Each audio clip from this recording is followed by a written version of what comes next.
Turma agora fazer o culto, agora infantil também, e eu te peço agora, meu filho, minha filha, abra sua Bíblia na carta aos Gálatas, capítulo 1. Gálatas, capítulo 1.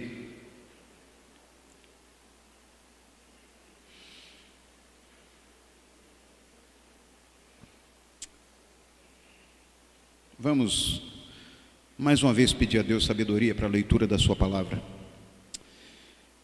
Senhor, venho te pedir pela tua misericórdia, venho te pedir que a revelação escrita do Senhor possa alcançar o nosso coração de uma forma plena.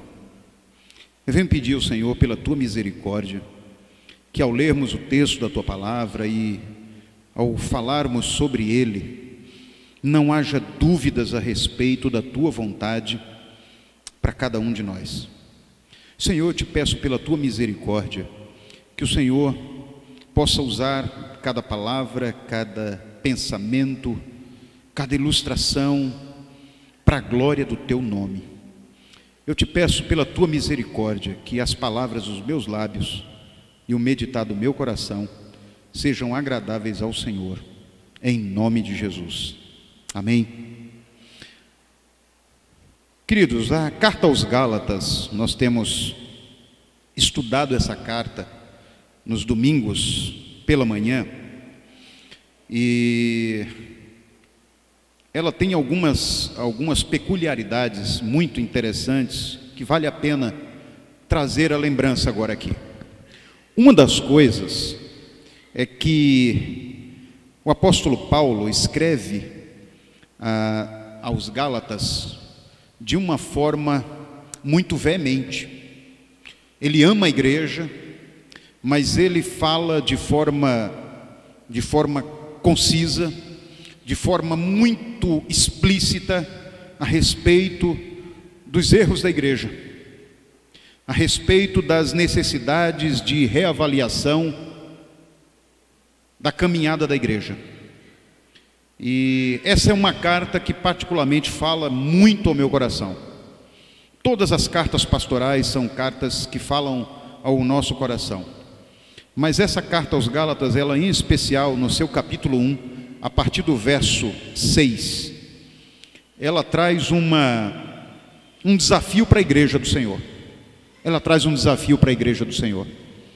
E ela diz o seguinte, acompanhem comigo a partir do verso 6. Gálatas, admiro que vocês estejam abandonando tão rapidamente aquele que os chamou, pela graça de Cristo, para seguirem outro evangelho, que na verdade, na realidade, não é um evangelho. O que ocorre é que algumas pessoas os estão perturbando, querendo perverter o evangelho de Cristo. Mas ainda nós, ou mesmo um anjo dos céus, se descer e pregar um evangelho diferente daquele que lhes pregamos, que seja amaldiçoado. Como já dissemos, e agora repito, se alguém lhes anuncia um evangelho diferente daquele que já receberam, que seja amaldiçoado. Ele repete isso 2 vezes. Prestem bem atenção na dureza dessa palavra e a importância dessa palavra. Verso 10: acaso busco eu agora a aprovação dos homens ou de Deus? Ou estou tentando agradar a homens?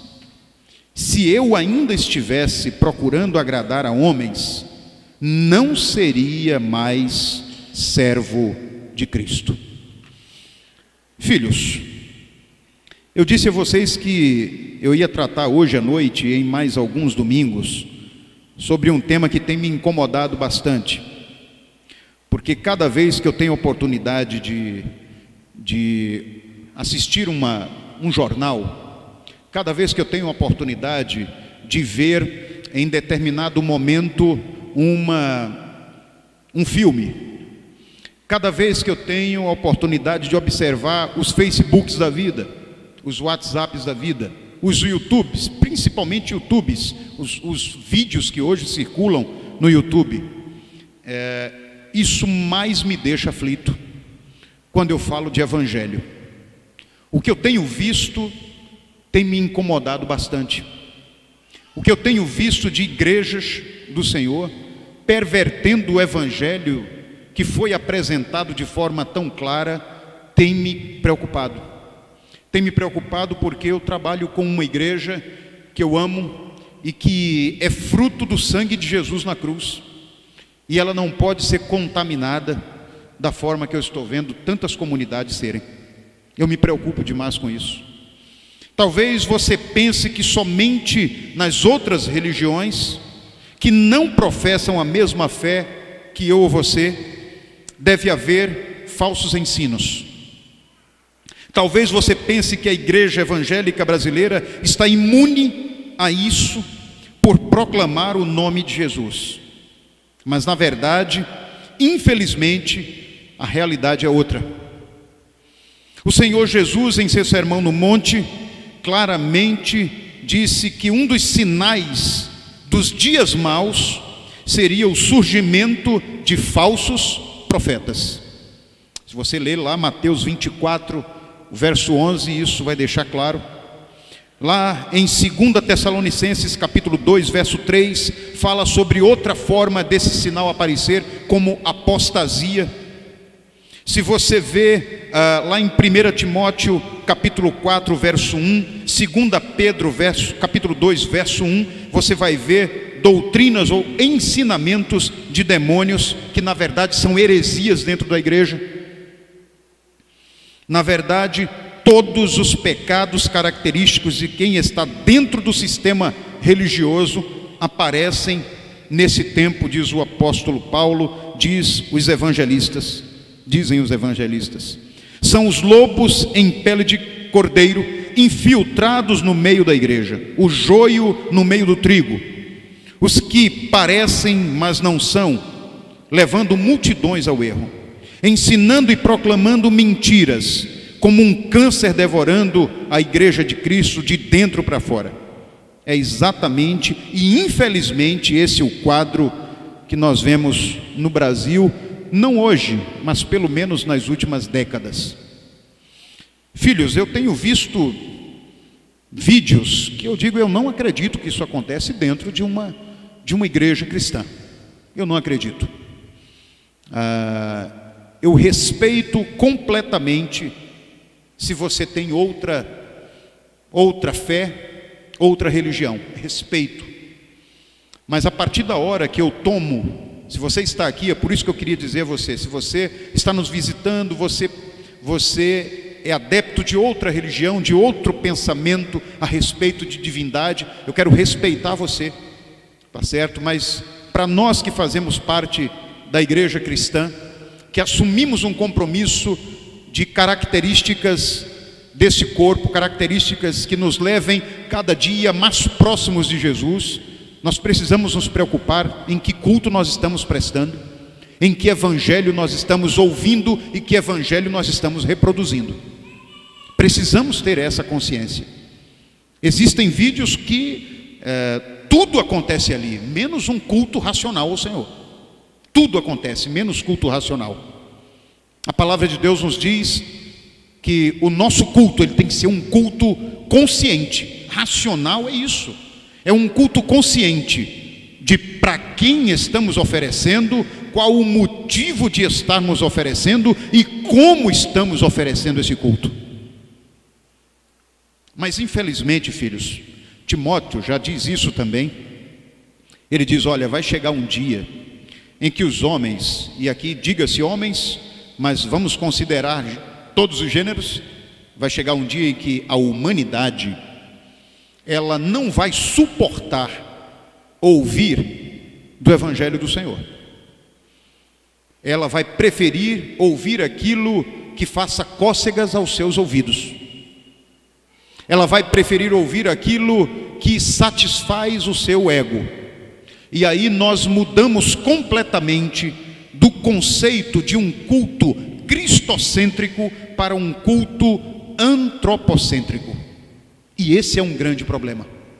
Um culto onde, ao invés de Jesus Cristo, o seu nome, como que cantamos a canção aqui da Junta de Missões Nacionais, né? Venha o teu reino, seja feita a tua vontade, tu és o pão da vida, não é? Em vez de cantarmos isso, nós temos cantado canções onde o homem é o centro da canção, onde tudo é para o homem, onde Deus parece mais um avô que cuida do netinho e tudo que o netinho deseja, o avô dá. Isso é um grande problema. Nós não temos um avô no céu, nós temos um Deus no céu. Nós temos um Deus que olha para nós e que é um Deus que abençoa, sim, é um Deus que dá vitórias, mas é um Deus de justiça também. É um Deus que determina como aqueles que querem se parecer com Ele devem andar. E nós precisamos caminhar de uma forma que agrade o coração dele. Nós precisamos entender isso, filhos. Conceitos e valores têm sido distorcidos. As coisas têm acontecido dentro das igrejas como consequência do que tem acontecido dentro das casas. Vocês entendem? Quem se junta aqui, os que se ajuntam aqui para celebrar, são famílias que têm toda uma semana longe da casa de oração, muitas vezes longe do tempo devocional com Deus, permitindo que dentro da sua casa espiritual entre tudo o que não deve, e quando chega no centro, chega aqui na celebração, manifesta aquilo que está cheio, manifesta aquilo que a mente aceitou como correto, e aí o culto se perde, o culto verdadeiro, o evangelho verdadeiro se perde. Ah, filhos, isso eu não estou falando simplesmente daqueles que estão assentados nos bancos e prestando seu culto, ouvindo. Não, eu estou falando de liderança, eu estou falando de pastores, eu estou falando de líderes de ministérios, eu estou falando da música da igreja, eu estou falando de todas as pessoas que se envolvem e dirigem a igreja do Senhor. Eu estou falando de mim, da preocupação que eu tenho para que as minhas motivações não sejam motivações diferentes daquelas que foram colocadas no meu coração quando eu conheci o Evangelho do Senhor. É isso que Paulo está dizendo aos Gálatas, é isso que ele está dizendo aqui. Da mesma forma, se você vai lá para 2 Timóteo capítulo 1, abre lá a tua Bíblia, deixa marcado esse texto aí de Gálatas e vai lá para 2 Timóteo capítulo 1. Olha só o que é que diz o texto da palavra de Deus. Isso é Paulo escrevendo ao seu filho, né, de coração, a Timóteo. Ele diz assim, a partir do verso 8, olha o que ele diz: eu me recordo da sua fé não fingida, Timóteo, que primeiro habitou em sua avó Lóide e em sua mãe Eunice, e eu estou convencido de que também habita em você, Timóteo. Por essa razão eu torno a lembrar você que mantenha viva a chama do dom de Deus que está em você, mediante a imposição das minhas mãos. Pois Deus não nos deu espírito de covardia, mas de poder e de amor e de equilíbrio. Portanto, filho, verso 8, desculpe, eu estava lendo o verso 5, agora o verso 8. Portanto, filho, portanto, membresia da primeira igreja batista do Engenho do Meio, portanto, todos aqueles que escutam a palavra de Deus, aonde quer que estejam agora, não se envergonhem de testemunhar do Senhor, nem de mim, que sou prisioneiro dele, mas suporte comigo os sofrimentos pelo Evangelho, segundo o poder de Deus, que nos salvou e nos chamou com uma santa vocação, não em virtude das nossas obras, mas por causa da sua própria determinação e graça.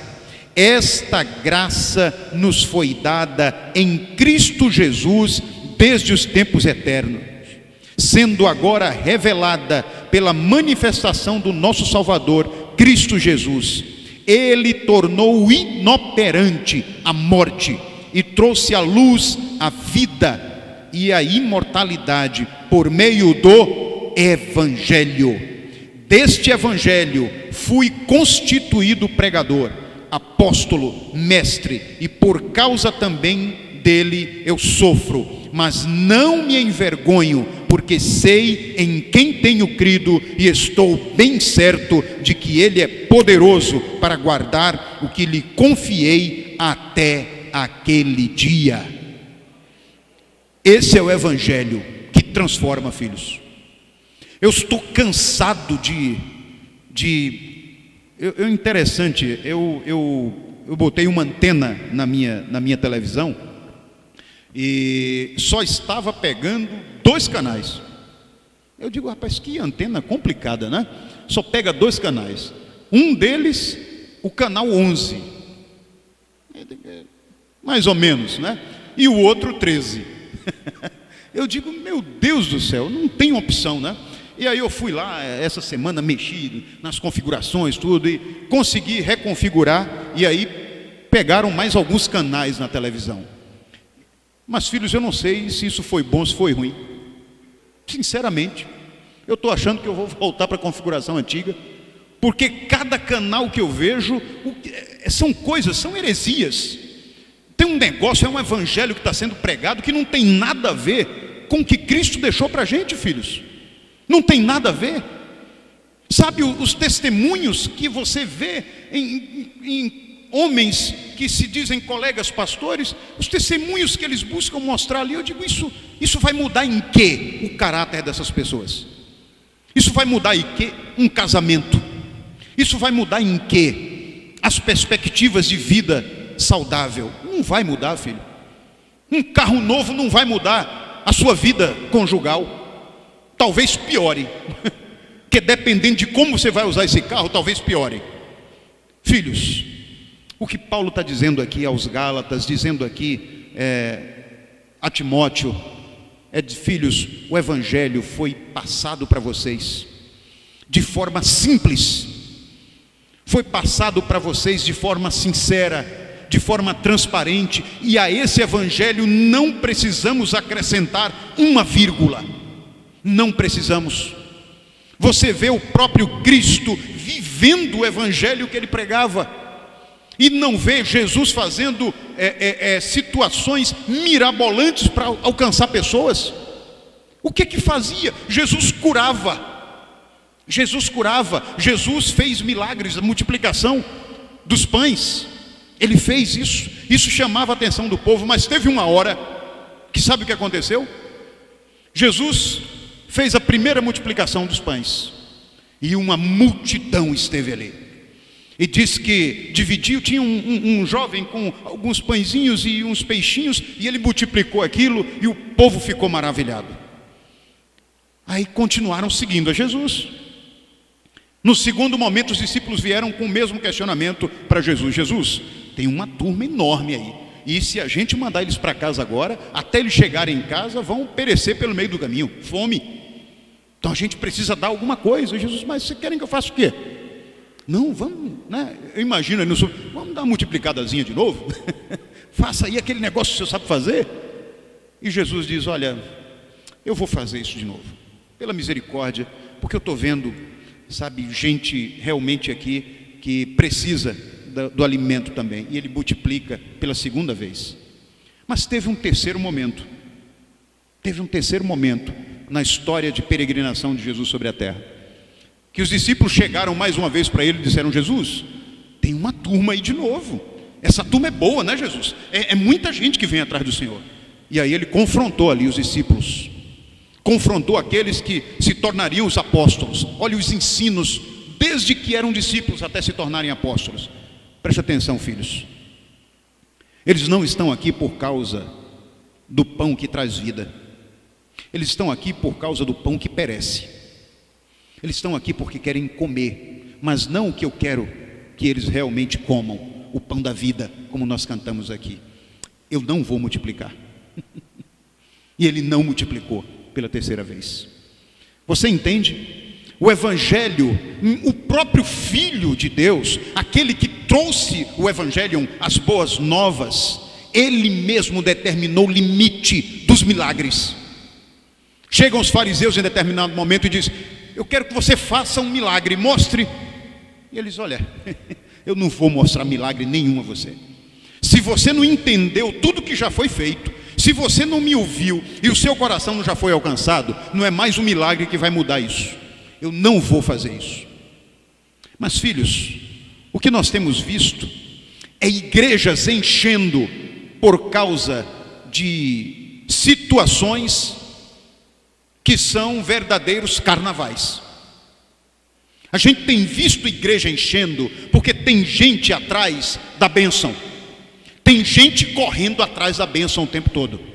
Em nenhum momento a palavra de Deus diz que você tem que correr atrás de bênção, pulando de igreja em igreja, atrás da sementinha, e botando sementinha na carteira para aparecer dinheiro. Isso para mim é macumba, não é evangelho. Vocês entendem? Isso não é o evangelho do Senhor Jesus. Ele diz ao contrário: aonde você colocar a planta dos seus pés, ali florescerá. Você não precisa correr atrás da bênção. Aonde você coloca a planta dos seus pés, Deus abençoa você.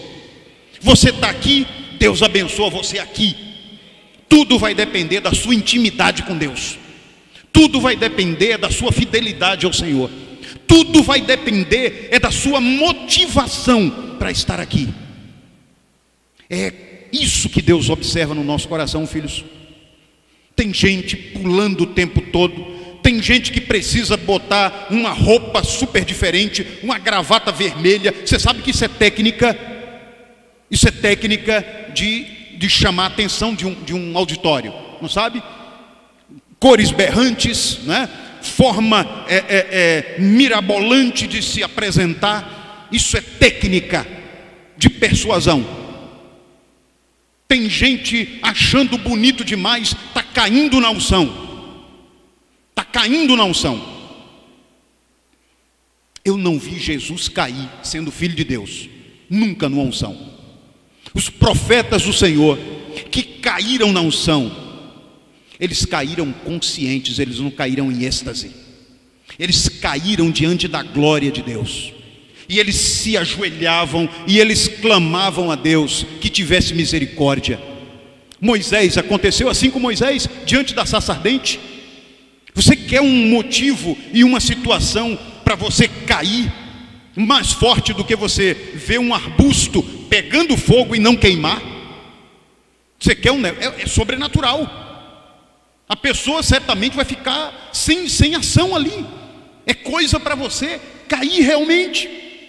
E Moisés caiu, mas ele tinha plena consciência de onde ele estava. E Moisés ouvia. E ele diz: Moisés, tira a sandália dos teus pés, porque o lugar onde pisas é santo. Eu sou está aqui. Ele tinha consciência do que estava acontecendo. Moisés não estava em êxtase.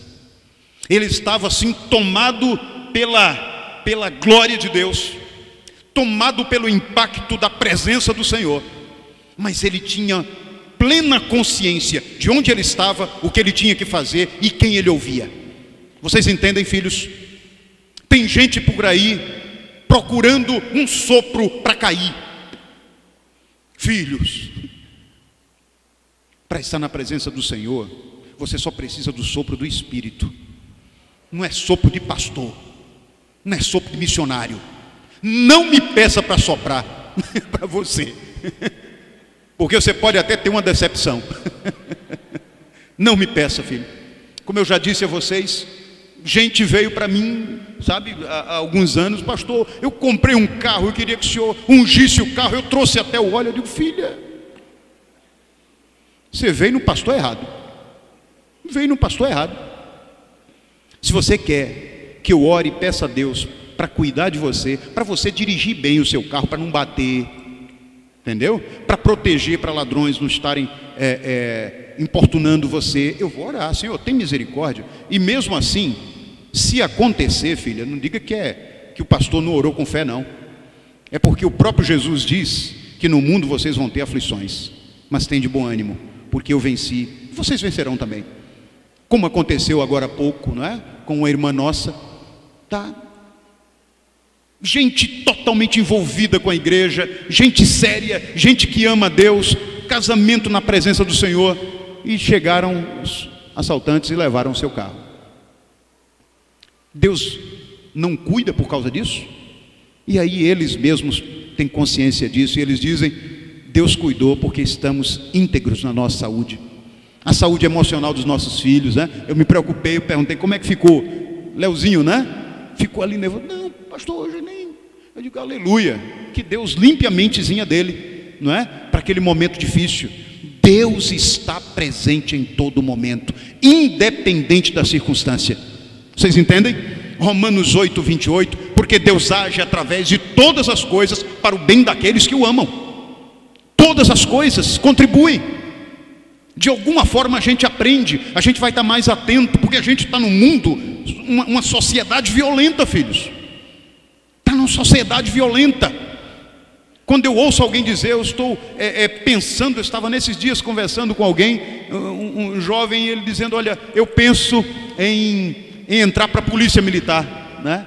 Eu digo: oh meu Deus, que seja uma vocação então, tá? Mas se é por falta de opção, não vá. Peça outra coisa. Se for uma vocação, Deus vai cuidar de você também ali. Mas a gente fica aflito.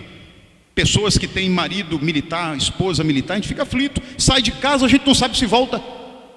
Isso é constrangedor, isso dói no coração. É essa sociedade que a gente está vivendo. E essa sociedade precisa ouvir de um evangelho puro, simples, transparente, que não precisa de firula para alcançar corações. A gente precisa ter a consciência de que esse evangelho, ele não tem que ser acrescentado em nada, filho. Eu não preciso aplicar técnica de coach para falar com vocês. Eu não preciso aplicar técnica de hipnose para estar falando com vocês. Eu só preciso aplicar a palavra de Deus, porque ela é suficiente para alcançar os nossos corações e transformar a nossa vida, transformar nossas famílias, transformar esse bairro. Esse bairro é um bairro violento, vocês sabem disso. Assim que eu cheguei aqui, 2016, o ano de 2017 foi muito difícil aqui. Quem mora aqui na Redondeza sabe disso, não é? Nós não podíamos, sabe, era difícil, qualquer rua aqui, a partir de 5 horas da tarde já ficava todo mundo aflito. Mas eu acredito numa coisa, essa igreja está aqui para fazer diferença nesse bairro. As igrejas que estão plantadas aqui, se elas têm consciência do seu papel, da sua responsabilidade no reino, elas estão agora, assim como nós, intercedendo para que Deus transforme esse bairro, para que Deus transforme essa cidade, para que Deus transforme o Brasil. E nós temos visto diferença. Há muito tempo a gente não escuta violência no bairro, e eu entendo que é resposta de oração, filhos. Nós temos orado por isso. Vocês sabem que esse é um dos motivos, quando a gente faz uma SWOT, né? E fizemos nesses dias uma SWOT, um estudo para ver aqui as fragilidades e as potencialidades, as forças e as fraquezas. Uma das fraquezas, uma das dificuldades é a localização dessa igreja. Eu tenho plena consciência disso. Mas eu sei de uma coisa, desde que cheguei aqui, eu tenho orado para que Deus transforme essa fragilidade numa grande oportunidade para que nós dependamos cada dia mais do Senhor e da proteção dEle. E eu tenho visto isso acontecer. Eu tenho visto isso acontecer. Essa igreja é uma igreja privilegiada no Senhor, porque em um local como nós estamos, nós pouco ouvimos falar aqui de incursões sobre a membresia da igreja. É uma bênção. Deus tem cuidado do seu povo, mas é cuidado simplesmente colocando a igreja numa redoma? Não. Eu experimentei isso ali na primeira igreja batista do Recife, e o Edson sabe disso. Os últimos 7 anos que eu passei na primeira igreja, me foi dada uma missão que eu não esperava, mas é aquela velha história, não é? Para militar e para embaixador do rei, missão dada é missão cumprida. Então me foi dada uma missão, que era cuidar de um projeto social dentro do bairro dos Coelhos. Solange também lembra disso, Tony também, né? Dentro do bairro dos Coelhos. Você tem ideia do que é trabalhar dentro do bairro dos Coelhos? Fazer visita ali, visitar as palafitas, aquele bairro, para mim é uma das mais duras,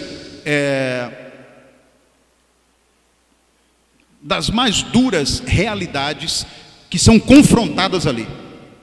Eu converso sempre isso com Sandra. Sandra passou esses 7 anos comigo lá dentro. E a gente sobe ali no prédio daquele Hospital Esperança. Se você olha na parte da frente dele, você vai ver toda a Ilha do Leite. Não sei se vocês sabem, Pernambuco, Recife em especial, foi eleita agora no mês de outubro o segundo maior centro médico do Brasil. Vocês sabiam disso? Recife é o segundo maior centro médico do Brasil, concentrado ali na Ilha do Leite. No Brasil, só perdemos para São Paulo. Imagine isso. E a gente, quando olha ali na frente do Esperança, você vê toda a Ilha do Leite, é um negócio espetacular. Os empresariais, todos tomados por consultórios, por empresas que trabalham com saúde. Espetacular. Uma cidade, uma área completamente limpa. Mais limpo do que Boa Viagem, eu acho. Limpa, tudo bonito ali. É um investimento muito grande ali. Mas se você vai naquele mesmo prédio ali, do Hospital Esperança, e vai para a parte de trás dele, e você olha nos janelões, você vai ver ali, sabe o quê?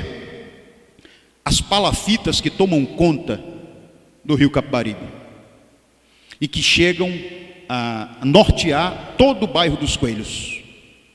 Uma realidade completamente diferente da que a gente vê na frente do prédio. E eu tive a oportunidade de receber, na época que estávamos lá, acho que no penúltimo ano, uma equipe de reportagem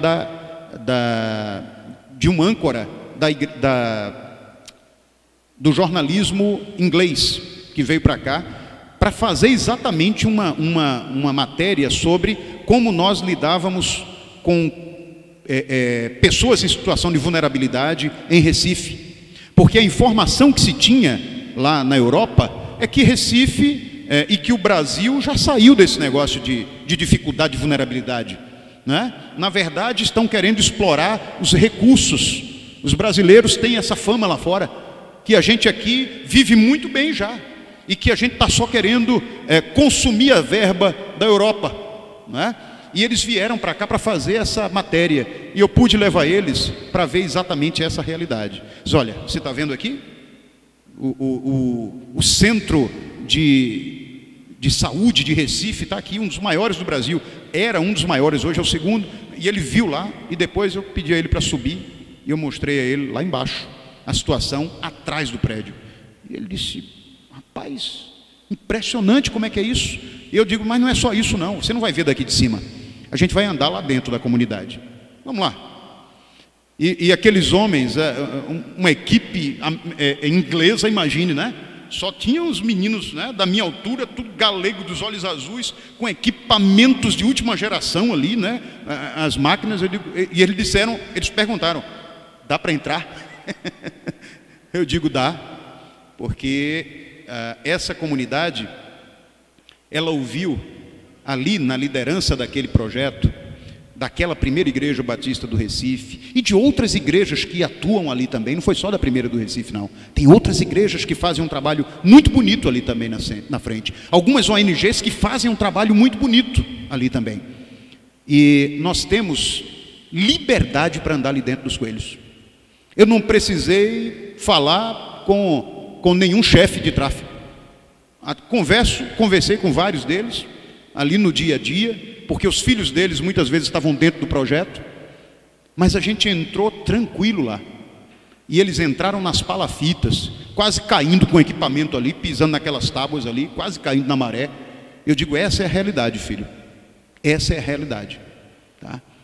O Evangelho veio para transformar essas pessoas. Eu agora quero falar para vocês sobre o Evangelho, aquele que busca de todas as formas resgatar essas pessoas do mais difícil lamaçal, da mais injusta condição social para o reino de Deus. Esse é o papel da igreja, esse é o papel do evangelho verdadeiro. E eu pude ali falar com eles sobre isso. Da mesma forma eu estou falando para vocês agora. A gente não precisa, filhos, fazer grandes movimentos de passeata com camisa branca na cidade ou nas praias de Pernambuco para falar sobre paz, para falar sobre não violência. A gente não precisa disso. A gente só precisa ser uma igreja que vive o evangelho do Senhor e que aonde quer que coloque os pés, floresce, começando na família. E quantos aqui moram na comunidade, por exemplo, de Roda de Fogo? Seja uma bênção dentro da comunidade. O nosso lema, como pessoas que conhecem bem a questão das comunidades carentes, não adianta tirar a pessoa da favela se a favela não sai de dentro da pessoa. Esse é o lema. Não adianta tirar. Tem que tirar a favela que está dentro do coração dela. Tem que tirar a injustiça que está no coração dela. Tem que tirar o pensamento de incapacidade que está no coração dela. Tem que tirar a condição terrível de alimentação, de estudo daquelas pessoas. Tem que dar a elas oportunidade. É isso que faz com que a sociedade se torne uma sociedade menos violenta. Não é uma camisa branca, porque a camisa branca eu faço uma passeata durante uma vez no ano e acabou o negócio. Vocês entendem? Acabou o negócio. Vai para a mídia, fica ali e tal, acabou. Marcha para Jesus. Quer fazer, filho, faça. Mas isso não vai mudar a cidade. Isso para mim é uma afronta à marcha gay, a marcha da diversidade. É uma afronta. Simplesmente isso. Cada ano se aumenta a marcha da diversidade, aumenta a marcha para Jesus. Filhos, você não precisa fazer isso. Você precisa aumentar a cada dia o espaço que Deus toma no seu coração, na sua mente, inclusive para orar pelas pessoas que hoje marcham na marcha da diversidade. Amá-las, dizer que elas são especiais para nós, dizer que podem contar conosco e confrontá-las no amor de Deus, confrontá-las no modo de vida delas, e que Deus pode transformar isso tudo. É isso que a gente tem que fazer, filho. É isso que a gente tem que fazer, filha. Não tem que estar por aí no meio da pista, tem que estar dentro da casa deles, entende? Dizendo: você é filho e filha amada de Deus, em quem Ele tem grande prazer. É isso que a gente tem que fazer. Mas cada vez mais a gente se afasta e acha que resolve andar num trio elétrico. Não resolve não, filho. Não resolve. Esse é o papel da igreja do Senhor Jesus. É esse evangelho que a gente quer proclamar. É essa dedicação de coração que a gente pede a Deus que haja em cada um de nós. É essa intencionalidade que a gente tem que ter no coração. Amar pessoas e ser uma igreja forte, com famílias fortes, porque aí sim a nossa cidade vai ser transformada. Vocês entendem? Ah, meu Deus, como eu fico triste quando eu vejo os WhatsApps da vida, gente discutindo por besteira, discutindo por ponto de vista teológico, discutindo. Uma coisa é você conversar sobre um ponto de vista, outra coisa é discutir. Uma coisa é você conversar sobre time de futebol, outra coisa é você perder um amigo por causa de time de futebol, por causa de política. Que isso, filho? Nós temos um grupo de casados para sempre. Os homens têm é bem misto, né? Tem gente do esporte, tem gente do náutico, tem gente do Santa. Mas, filhos, a gente conversa. A gente conversa. E a gente fala sobre a realidade de cada time. E eu digo: olha, eu sou tricolor, né? Eu sou tricolor, né? E não vai adiantar dizer aqui que isso não é bíblico, porque aí você vai se complicar comigo. Eu sou tricolor. Mas, filhos, tem gente que não entende, tem gente que me questiona, tem gente que diz: não, pastor, aí não. Aí, gente, quando eu digo: filho, eu estou feliz porque a gente vai estar com o esporte na primeira divisão. Eu estou feliz porque o Náutico foi para a segunda. Eu não estou tão feliz porque o Santa está na terceira, mas nós estamos crescendo. É Pernambuco que está indo para as séries melhores. Eu fico feliz com isso, mas tem gente que não entende. Entendeu, Tony? Tem gente que fica chateado comigo, pastor. Então o senhor não é tricolor? Ô, gente, o que é que tem a ver um negócio com o outro? Não tem nada a ver, filho.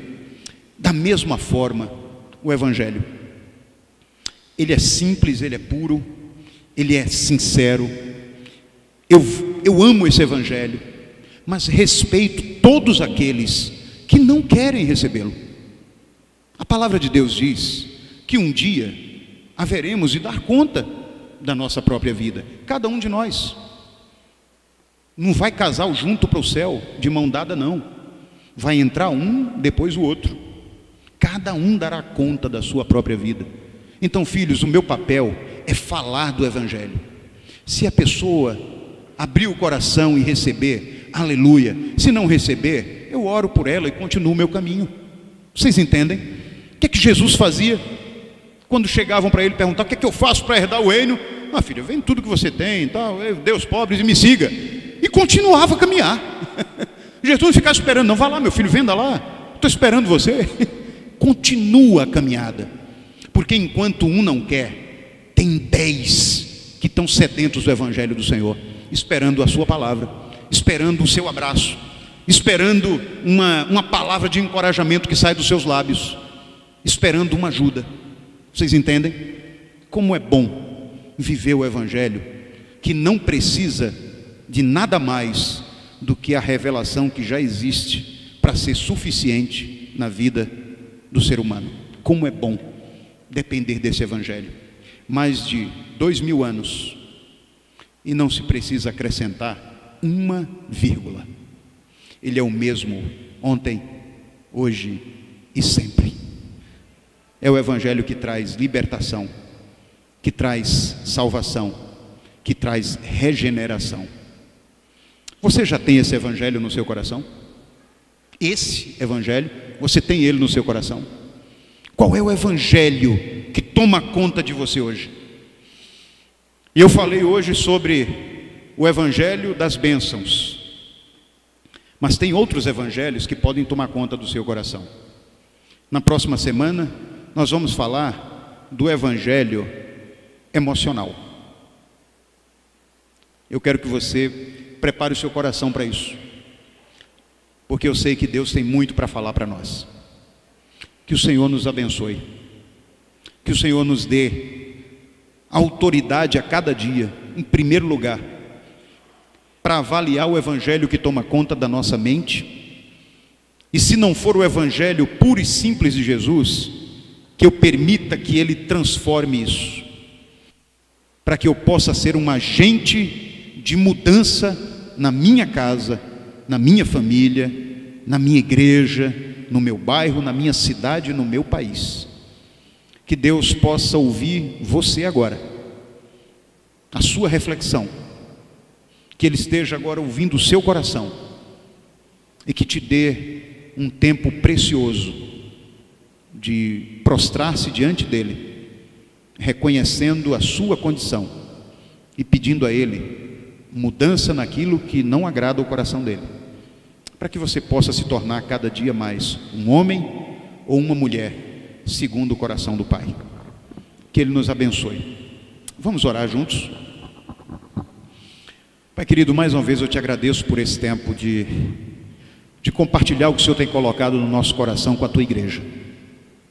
E eu te peço, pela tua misericórdia, que o tempo de reflexão seja profundo, seja de qualidade, que os minutos possam dar lugar a horas de reflexão, que a intenção maior nossa, quando nos sentarmos para conversar contigo, seja permitir que o Senhor sonde a nossa alma, sonde o nosso íntimo e vê se há em nós algum caminho mau que está nos afastando do Senhor, Pai.